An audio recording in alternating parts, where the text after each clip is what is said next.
Islam, the best people that I have seen in the Muslim world, you know, Sayyid Kaf said to my mom, I wanted to meet Shaykh Hamza in the Emirates, but he goes to visit the princes, right? Every time I go to the United Arab Emirates, I visit an imam there who lives in a little hut.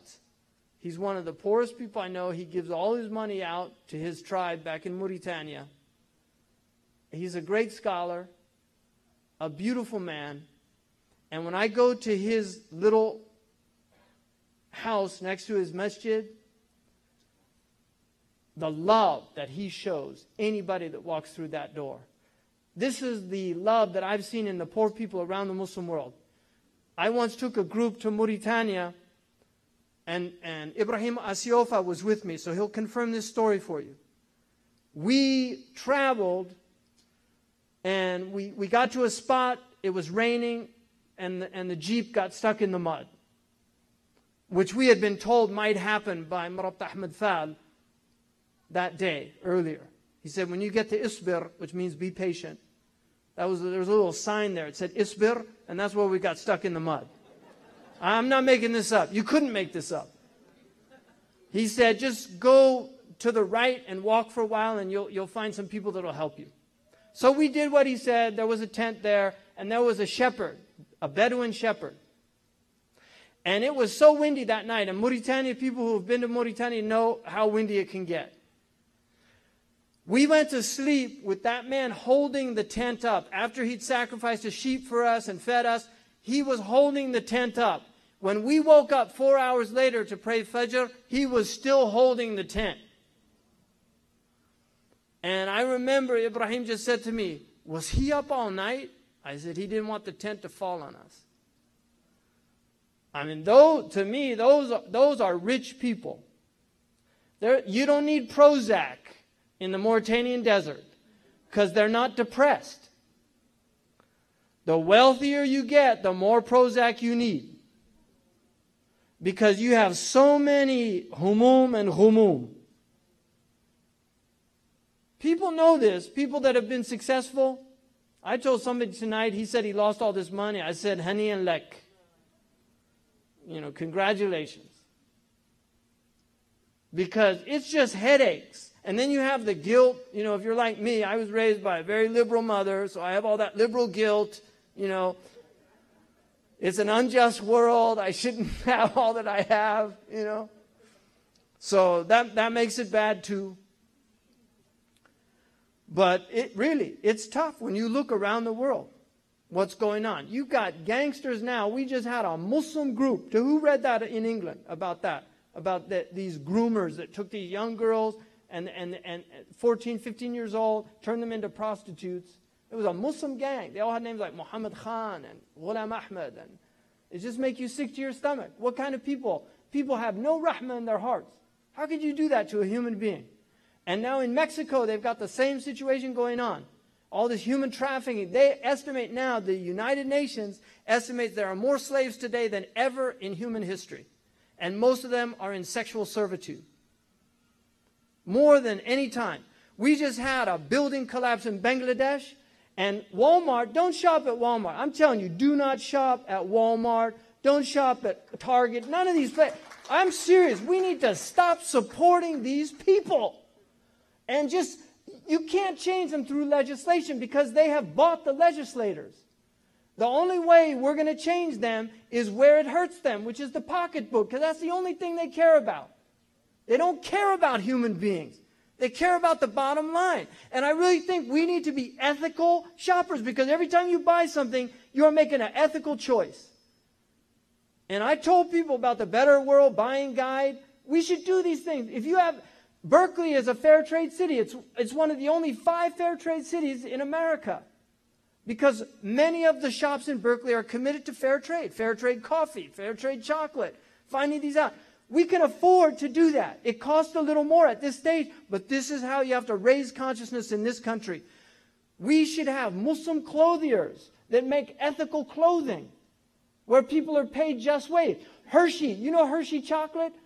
Hershey, Pennsylvania is named after him. He had factories in Puerto Rico, and he was a Christian man who refused to pay the Puerto Rican workers less than he paid the workers in Pennsylvania. They had the same standard of housing. This can be done. It's not a utopia. It's just basic human decency. But you have to educate people. You have to change the way they're being raised. You have to change the way they're thinking. This is what our Prophet ﷺ did. But if they don't have mercy in their hearts, there's nothing in our religion for them. The Prophet ﷺ, when he kissed the child, and the man said, you kiss children? He said, I have 10 children, I never kissed them.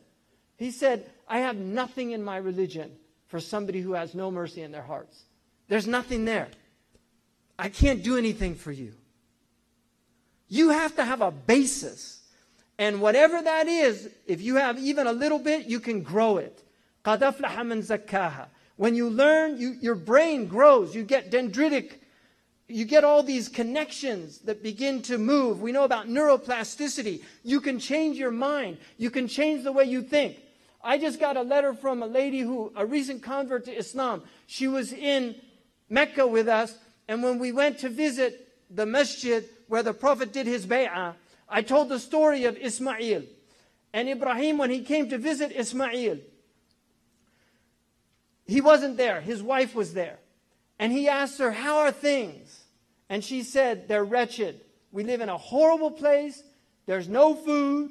It's dry. It's terrible. And he said, when your husband gets back from hunting, tell him to change the threshold of his house. And he left. When Ismail came back, this is in the Sahih. When Ismail came back, he said, did anything happen? She said, an old man came, Shaykhun Ajuz, an old man. That's how she described him. Old man. Came. What did he say? She told him. He said, go back to your family, you're divorced.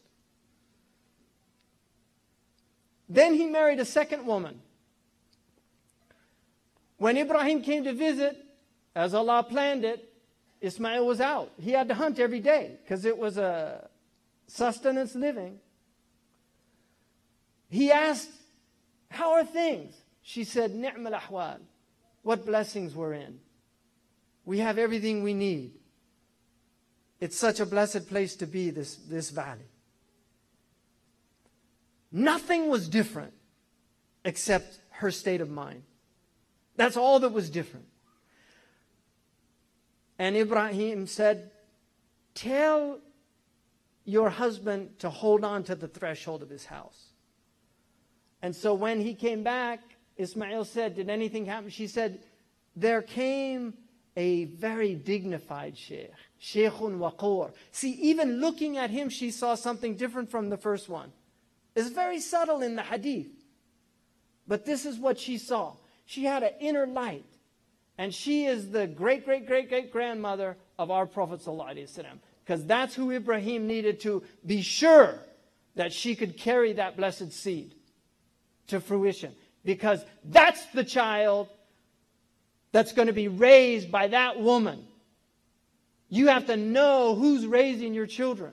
What kind of an attitude they're giving them. Are they complaining all the time, or are they in a state of gratitude?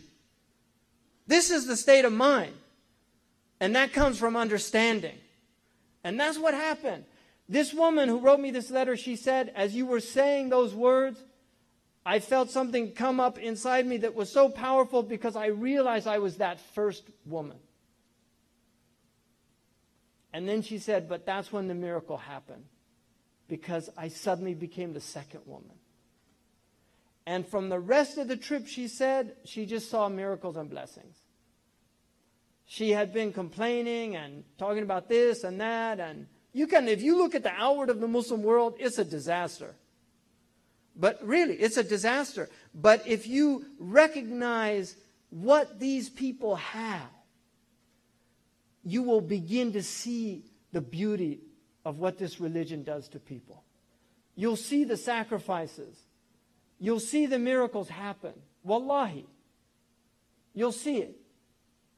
Because it's the way you're perceiving things.